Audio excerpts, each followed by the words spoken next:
What is that? I have a prop. That's his turtle. His No, I have next one turtle vehicle. I have one prop. Okay. If my son had that, he would lose his mind. Was it upside down? Probably. Oh, okay. I don't even know what it is. It's Oh, Thanos' arm or something, or hand. Oh, We got a man. lot to- Okay, we got a lot to that's- catch you up on. Holy cow. Yes, Okay. definitely.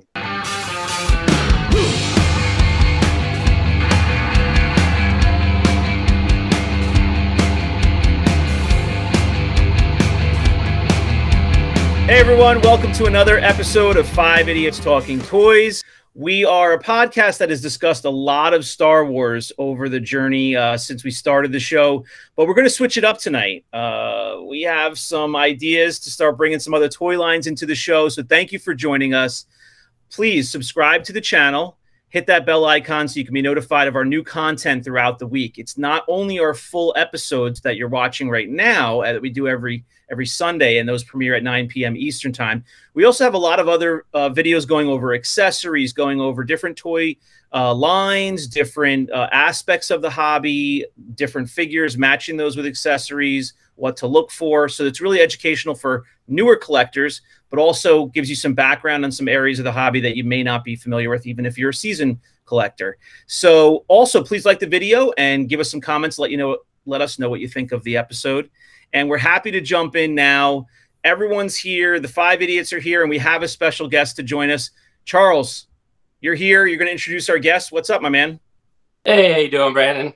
So tonight, we have a special guest, Marvel Genius.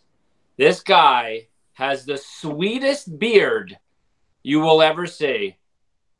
Beanie, welcome. That was an incredible introduction. Thank you. Thank you. Yeah, no, the beard came after I returned from the snap. Anybody who saw the movies understands that joke. What's going on, guys? Good. How you doing tonight? All right, man. What's up, Beanie? Thanks for joining us. Thanks for having me. Thanks for coming on, Beanie. I know we've been talking about it for a while to get you on, so I'm glad we were finally able to get you on. Yeah, man. This is awesome. I appreciate it. So, yeah, Shane, we're talking about something tonight. Like you said, we're talking about something we're kind of treading new water. And we've asked Beanie to help us along. What are we getting into? Yeah, well, we're going to talk about Marvel tonight. Marvel toys, Marvel collectibles. I'm interested in learning more than what I know. Now, John, you have some background from years ago collecting some Marvel stuff. I think it's fair to say the general public at this point, I mean, otherwise you're living under a rock, and the rest of us are familiar with the Marvel movies. I've actually just recently rewatched, went all through in chronological order, and just really, really enjoyed that. I'm up to Loki right now and going through that. But everybody who's watching knows at least a handful of the Marvel movies, so you know a lot of the characters. But let's start over to Beanie. And my first question is, what are the toy lines? Now, you don't have to go through everything, but what's currently hot in terms of the Marvel toy lines? Marvel Legends I know of. What are some of the older vintage stuff? Anything you want to throw at us in regards to what are people collecting? My experience is more focused on comics. I remember as a kid, it started for me at my grandma's comic book shop. My grandma, back when I was a kid, actually bought a comic book shop. As a kid, I don't think I really appreciated it as much as I probably should have. But she sold it when I was maybe 7 or 8. But for years, I was, this is the 80s before anything was anything, and I was just in there surrounded by all kinds of collectible memorabilia, but a lot of comics. Some cool storylines, some infamous storylines, but for the most part, some cool stuff. That's my experience with collectibles as far as that. I know that the Marvel Legends stuff is probably the biggest line that I know about. And anybody that I know that is collecting focuses mostly on that or comics. Yeah, and it's funny. I was just asking you about toy lines because that's generally what we talk about, and now I feel, I'm listening to you, and it's, oh yeah, of course, duh, obviously, the comics is what started it all. And I'm not a comic book guy, even with all the different comic book lines that have been out. I'm into the Star Wars movies and where that started in the theaters. But yeah, of course, comic books. That's where it started for a lot of Marvel fans, I assume. Brandon's here as well. I just want to see what you're up to. Where are you on Marvel? Just hanging around, guys. Just hanging around. Are you Thanos? No. What? He could be Loki, right? He could be a Skrull if we're going to be up to date about things. Yeah. I've actually known you for like a number of years, Beanie, and I never knew that your grandma owned a comic book store. That's pretty. Yeah. Awesome. That was it was pretty awesome when I was a kid. I used to go there all the time. I actually still have from before she closed it up. I ended up with 5 or 6 very large boxes of comics that I have. It's kind of cool looking at the movies now. I actually have the original Lethal Protector series. That's when Venom left New York and went to San Francisco and decided he was going to save people, but he's basically disemboweling everyone. I have that whole series. I have a bunch of pretty neat stuff. I have Image Comics first original set of Spawn. I have the whole thing. I didn't even know I had it. I went through it the other day just to see what I had, and it's there. So I got to do some digging back in my crates just to see exactly what I have. But there's some weight in there. Is she your inspiration to, is that how you got into comics and Marvel and all that, through her? My grandma? Yeah. I have no idea what possessed her to get a comic book shop, honestly. She was a lot cooler than I realized. But yeah, that really, I always, you're a little boy, so seeing superheroes was always kind of a thing. I appreciated DC. I just thought it was a little bit too flamboyant for me at the time. Nowadays, it seems a bit more grounded, but Marvel Comics has always been, I feel like a more realistic, if we're going to talk, comic books and heroes and things like that. I felt like Marvel was a more realistic approach for me. Yeah, I think that I can't speak for everybody else here, but as far as like my roots for collecting, of course it was Star Wars when I was little, playing in the schoolyard and the sandbox and all that stuff with Star Wars figures. But as far as the root of collecting, has to be comic books. I started when I was a kid too, doing that. My dad had a shop in a little town close to where I grew up. And what he did, not a comic shop, but he painted signs and lettered vans and lettered windows and all that sort of thing. He was a graphics designer kind of thing back in the day, And right next door to where his shop was a place called Rooster's Book Den. And he had racks of comics in there, like the old spinning racks, Yeah. And my brother and I would go in there after school, would walk from school over to the shop and then help him, clean up and close down for the day. And most of the time it was, hey, can we go next door to Roosters and pick out some comics, So we'd go over there and look through the comics. And that's really where my roots of collecting are too, is through the comic books. And I've always found the same way that you described that Marvel, is not only more realistic or whatever, they had real people, whereas DC had aliens, a lot of aliens and stuff like that. But the characters were more relatable to me, I think. Yeah. You had Peter Parker, who's an actual teenage kid, but yeah, that's definitely where my roots of collecting came from too, was from comic books. Is there any particular, and you were talking about the Image line. I remember when it came out. And it was the big thing, because it was Todd McFarlane, and he got to start on Spider-Man, and then he branched off and started his own line of comics. But I remember when Spawn first came out, and that was all the rage. And then Savage Dragon and Pit and all those. Yep. Yeah. So what's your favorite favorite line to collect? What's your favorite? Well, we say line because we're used to talking toys, but what's your favorite title that you follow? I've gone back and forth. For a while, I really did like all the Image comic guys. But I would say if I was, it would have to. I've always been a deep X-Men fan. I love Spider-Man. Spider-Man is everybody loves Spider-Man. He's realistic. But I always went back and forth between Spider-Man and X-Men. You know, just the whole, you know, the struggle of these mutants that just want to, you know, help, but everyone's terrified of them, and that whole dynamic relation just appealed to me really well. So I felt like X-Men was really my thing.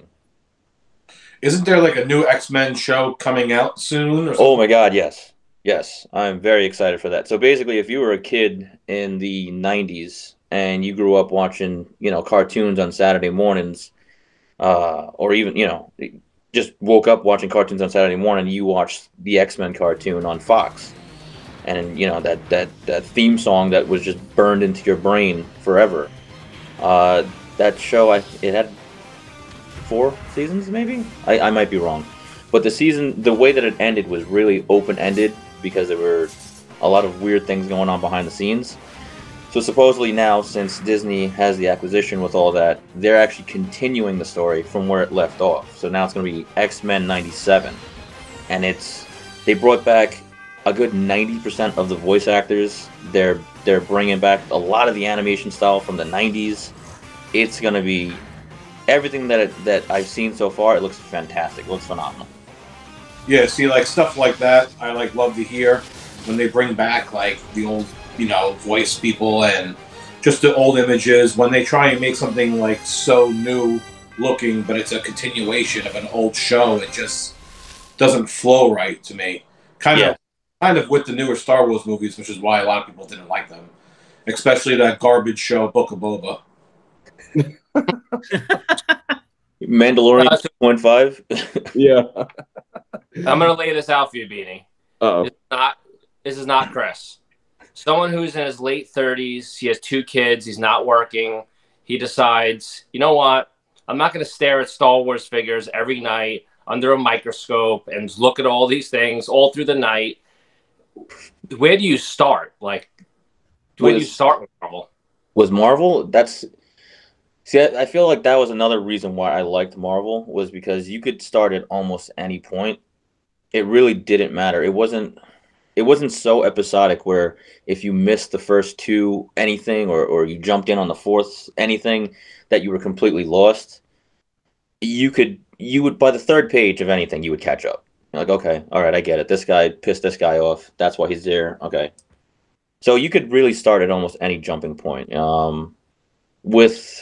I would say with X-Men, things like that, I think with all the movies, the way that they're going now, the best thing would... there's some pretty big stories that are rumored to start coming in to the series, the MCU. I would say things like House of M would be... That's probably my favorite X-Men storyline. I would say that's a good one to jump into. Secret Invasion, that's another one that I would tell people, hey, listen, if you've never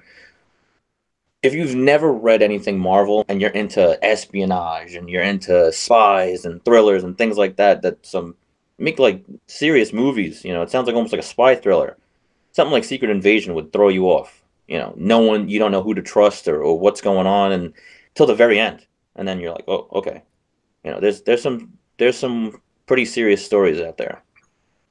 I feel like I actually just recently bought a comic book. I'm not even sure if it's like X-Men, but John Rula, the action figure grader, like told me to buy it. It's called the Strange Academy. Is that X-Men? Yeah, that's not X-Men. That's Doctor Strange, but that's Marvel. So the Strange Academy that's more on the mystic side of Marvel. You know, I'm not sure if they're going to do that in the MCU. That'd be really cool if they did. The way the trajectory of the MCU right now, it doesn't look like they're going that way. It looks like, if I had to guess what they're doing, it looks like they're going towards House of M, which is kind of a mystical thing, but it's kind of House of M would be a good way for Disney to kind of legitimize whatever that word's supposed to be, them basically acquiring the Fox universe, because that big merger was a very big deal. I saw the trailer for Doctor Strange, and there was a very big name that popped up, and he's a Fox guy. I don't know if you guys saw it, but you know, I don't want to. I'll ruin it for you.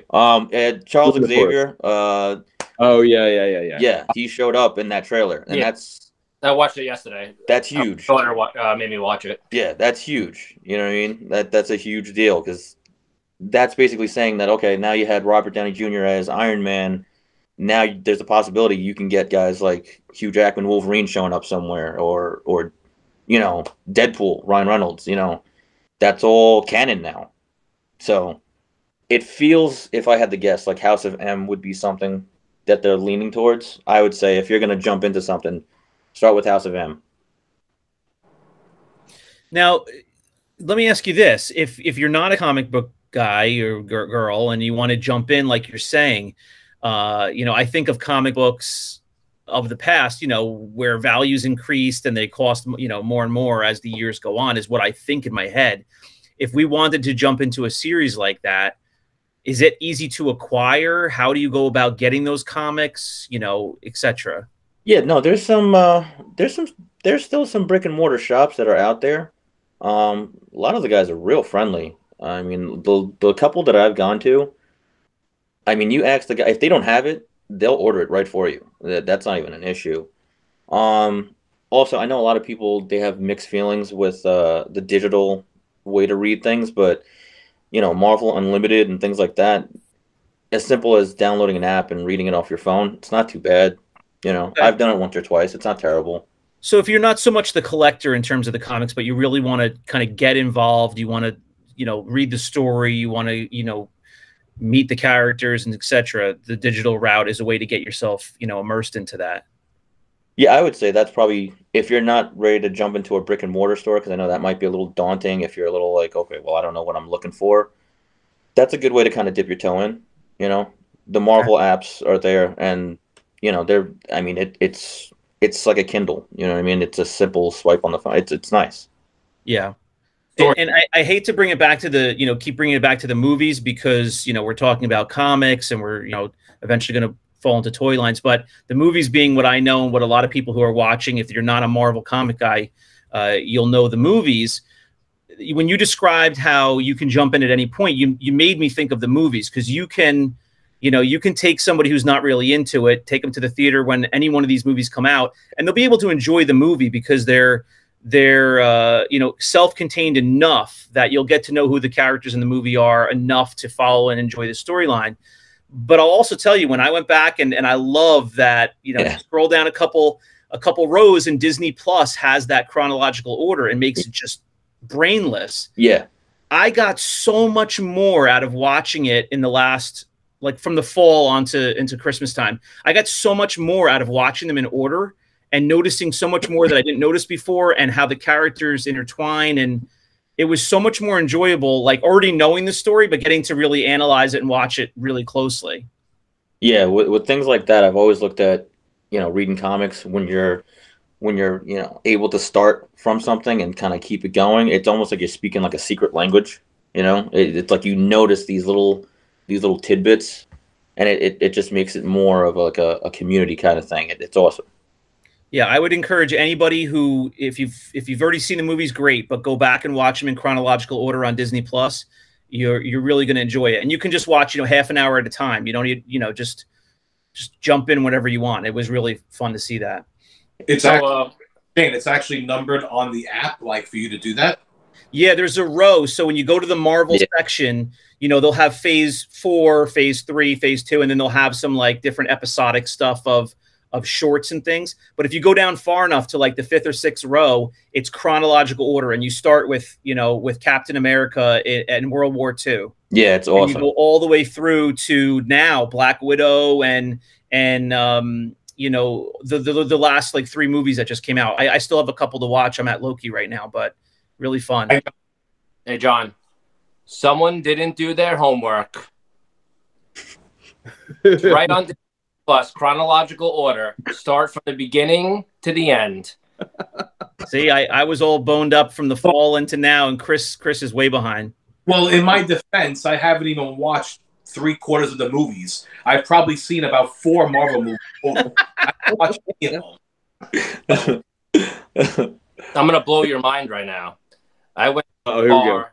I went to a comic book store, and maybe this is new or maybe this is old, but when I was younger, you would buy like volume 1, you know, like a small like comic book, and then volume 2. Now they make like a hard like cover one, and it'll be like 1 through 10 are like all in one book. Yeah, that's like the graphic novels. It's awesome. Yeah. I was going to ask you that when I was saying how do you jump in before you said digital. I was going to say if you don't actually want to buy the expensive comics, you know, that maybe I don't know how old they are, but any of these lines, if they're 10, 15 years old, they're going to be pricier. Do they come in a, you know, in a catalog or in a, you know,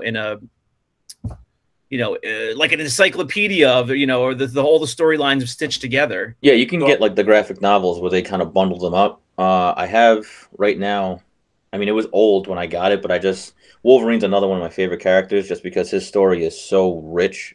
I mean, he goes back to like, what is it, like I think the Civil War, maybe before that, where he was born, and the stories that I have are basically the Wolverine origin stories, where for years they had no idea where he was or who he was or where he came from, and it gets pretty heavy pretty quick, and it's pretty neat to see that. And instead of me getting just 1 or 2 of them, I have the whole thing, so it's like it's wild. What's that? You can actually play the character Wolverine. I could. I could. You want to hear something funny? You know, my first experience or first introduction to Wolverine was, I didn't have any comics as a kid. I knew the main, you know, Marvel superheroes from, you know, cartoons and, you know, some toys and stuff. The first time I was ever introduced to Wolverine was X-Men versus Capcom. Nice. Something like that. It was one of the X-Men games. And, or, you know, it was like, you know, set up kind of like Street Fighter. And I'm like, you know, I'm seeing this guy in the game. I'm like, this guy is so badass. Who is this? And I was always him. And I didn't even really know his story or anything. But I loved him from that moment on. Yeah, no, he's... I don't know. I mean, I guess I understand why a lot of people like him. He's just this short, hairy dude with claws that come in his hand. But, you know, his story is pretty crazy. It's pretty wild, you know.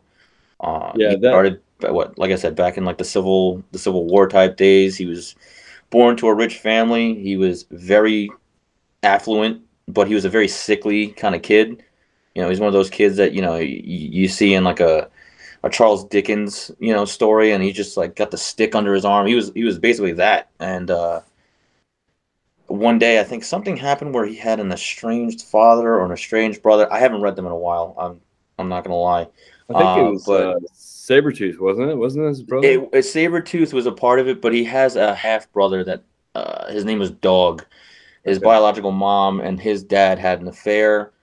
Somehow someone found out, and Wolverine accidentally kills, I believe, his biological father, and the stress of that makes his claws pop through his hands. And that's at that point you find out that he wasn't always coated in adamantium. He actually had bone claws. And that's how the story starts. He murders one of his fathers, basically, and then ends up on the run.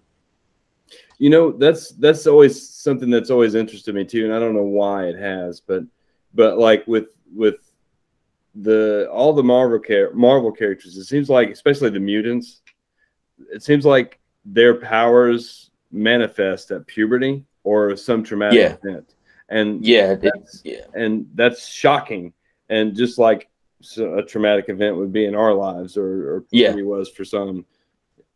For me, most of the time they all need therapy after the fact. Yeah, I think Rogue, she has the ability to absorb kinetic energy and other mutant abilities and things like that from living beings. And I think she found out she was a mutant when she had her first kiss, and she put her first boyfriend in a coma for 3 years. So, you know, stories like that are pretty wild. Now, what do you think about the Marvel Cinematic Universe? Now, there are a ton of fans. This is something that's always kind of like stuck in my craw a little bit. There's a lot of fans of the Marvel Cinematic Universe that know nothing about the characters or the true origins or the true, powers and storylines of some of these characters. They just know the Marvel Cinematic Universe. Is that a bad thing, or is that a good thing, or do you see how do you see that?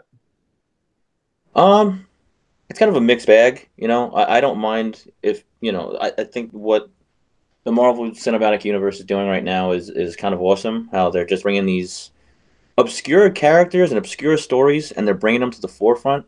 Guys like me, and guys that are into these things and knew about the Guardians of the Galaxy, never thought I'd ever see them in a movie, because it's just the tree and a raccoon shooting, and it makes no sense when you talk about it. But then when you see it and you hear Bradley Cooper's mouth coming out of a raccoon and he's saying these hilarious things, it makes sense. So I think that's where people that don't know much of these stories kind of get pulled in, because they're like, why is this so popular? And then they see it and it's hilarious, but at the same time it's emotional, and it's genuinely good stories. So in that aspect, I can definitely appreciate what they're doing. And I have no complaints with the MCU. I think everything that they're doing, from their casting to the story process, I think it's all going great.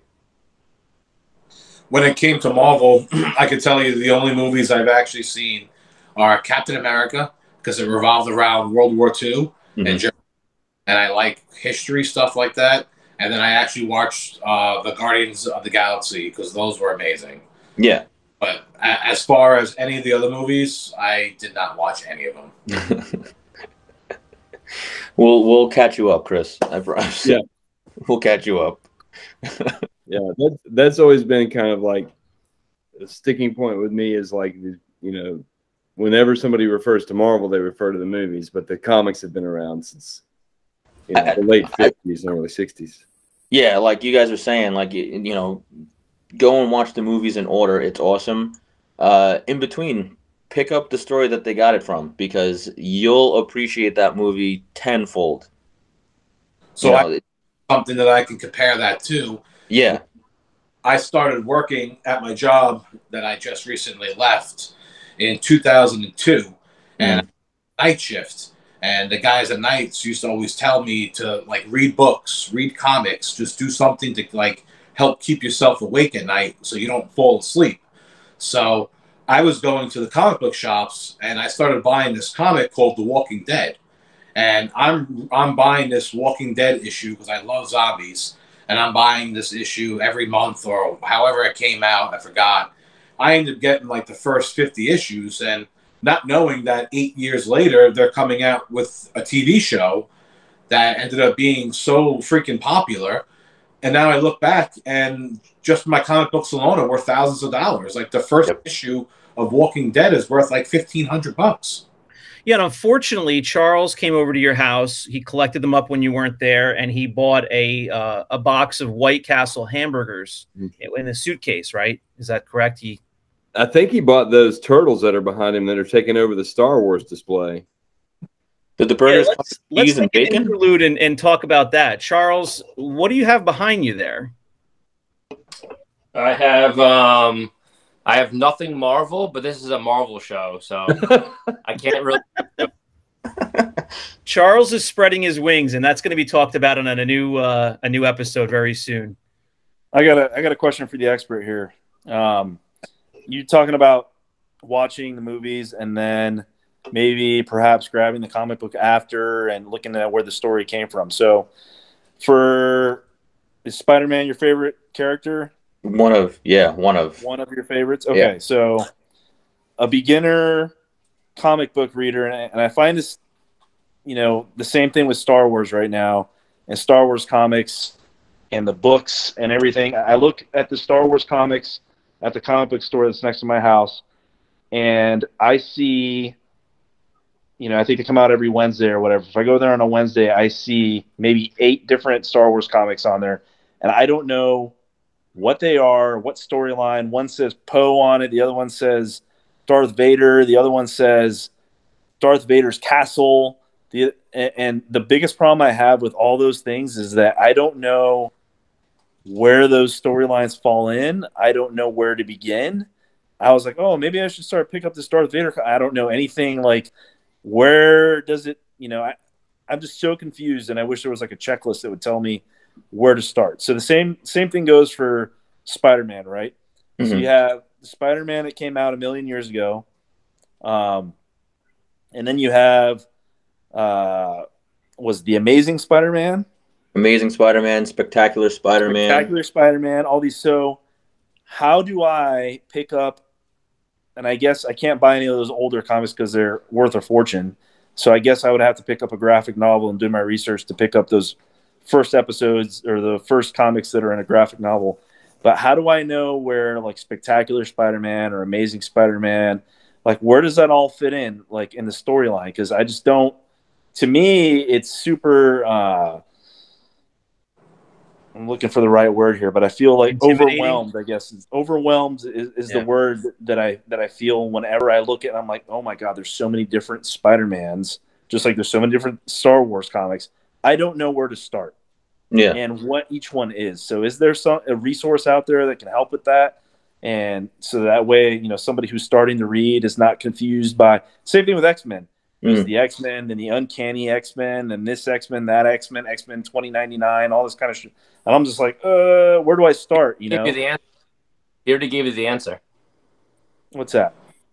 Go to the comic book store, like I did. And talk to the guy behind the counter. And I said, she wants to start reading Spider-Man comics. And the guy took probably a half an hour showing her all the comics and where to start and stuff like that. They were super helpful. Well, I got to go to your comic book stores. The one I go to over here, they don't know anything. Yeah, it's normally it's all about surfboards and beer and beaches. No one cares about Spider-Man there. They do have the West Coast Avengers. You might have more luck with that. Yeah, it's hit or miss. Like some people, normally questions in there, and they're like, I don't know. I'm gonna have to ask somebody else. I don't know that answer. Yeah, normally I would say, if you're getting some, kid that doesn't know what the hell he's talking about, just pick one up, because I'm telling you, by the third page, you'll be caught up. That's how it's all structured. But that's today. If I were to pick up today's comic and start from today, now where can I go to look at, prior storylines? And is it a repeating storyline at all, or is it? No. Sometimes they'll revamp them. They've been doing a little bit of that, but it hasn't been like the same story, just, redone. Like I said, the app is definitely a big deal, because I do remember there was a time in high school where, I was too cool and, I fell off, and then I wanted to jump back in. That's how I jumped back in. I used the app. And at the time, there was the Ultimate Universe where Marvel... It was just when Robert Downey Jr. was just about to start the first Iron Man movie, and they were trying to be edgy and it was a little darker than normal. They had things like the Hulk eating people and stuff. It was nuts. But I lost my train of thought. But with that, it was just one of those things where you're just able just to jump right in. Honest to God, you're able to jump right in, and by the third page, I'll stand with it. The app is something that definitely helped me out, kind of just to find my bearings, I'll say, just to kind of give me a good idea of which way I wanted to go. What is the app and how much? It's the Marvel Unlimited app. I think it was like $12.99 for the year or something like that. It was not expensive. But yeah, it just gave me a good idea of which way I wanted to go with everything. It really did. Just because, if I felt like, okay, I'm reading this now and I'm not really into it, but I still want to get like a Spider-Man story, I would jump into something else, and it's all right there. Back in the day, you were able to kind of do that at a comic book shop. You kind of sit around and read a couple comics and be like, okay, well, this isn't really what I'm looking for. I need something else. And, I feel like you still probably could do that, but it's going to be something you're going to have to sit there and be like, okay, what do you really want to read? Marvel's also big with things like multiverse concepts, so it's almost like one of those things where if you were reading the Spectacular Spider-Man and you didn't like it, you could read the Amazing Spider-Man, and it'll be Spider-Man, it'll be the same characters, but there'll be little things here and there that might be different. He might be a little bit older, he might be a little bit younger. It might take place in the 80s, it might take place in the late 90s. So it's things like that, you know. That's actually one of the things I agree with Brandon on, is that there's been plenty of times where I've actually wanted to read the comics, even collect the figures, because I know me and my brother collected like DC figures when we were younger. We went to like toy shows and stuff. We used to collect the X-Men figures, but I feel so overwhelmed every single time I try and even look at something. It's hard to fathom how there's like 7 Spider-Man comics with 7 storylines and 7 different things. Like, I don't know. It's just like very overwhelming. It's like those old soap opera shows, Days of Our Lives and All My Children. They're still running for 60 years. And it's like, do you just pick one up right now and start watching it? Or do you have to go back 60 years ago and watch from the beginning? See, with a good comic book shop, though, after hearing that you like zombies so well, I would have told you, hey, you know what's good? Marvel Zombies. They have a whole series of Marvel Zombies that you could read, and it's insane. I'm going to love it. Find one step further. I have them. I bought them when they came out because I was still going to the comic book store, Nice. and I actually still have them. That's awesome. I don't know if it's still a running comic. Is it still a running comic, or? It hasn't. It left very open-ended, and now there's rumors that there's going to be some Marvel Zombies showing up in the next Doctor Strange movie. So they're talking about all kinds of stuff. I know, Shane, you were talking about watching stuff thematically in order. Yeah. I'm not sure if you got to the What If episode yet. No, I'm like right before those, I think. Then you're going to be remembering this conversation then once you get to the What If. I'll say I think it's like episode 4 or 5. Okay. And that's all I'll say because I don't want to ruin it for you. I actually forgot about those comics, the Marvel Zombies, because when I was doing The Walking Dead and reading them, my friend at the time was really big into Marvel, and he told me, buy this new comic book that's coming out. It's Marvel Zombies. It's basically Marvel characters that are zombies. And I remember picking them up, and I got about, I don't even know how many, I got 10, 20, books, and it was awesome. It really was. It was actually a really good one. Yeah, I'm excited to see how they handle that in the MCU.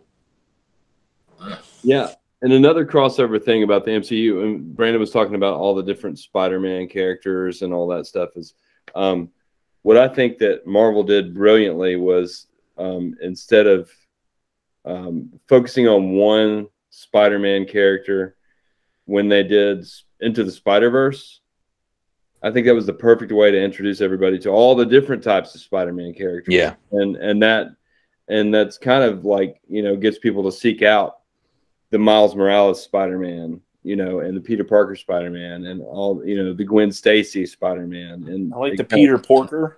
Peter Porker. Yeah. That was actually a comic. That whole universe is insane.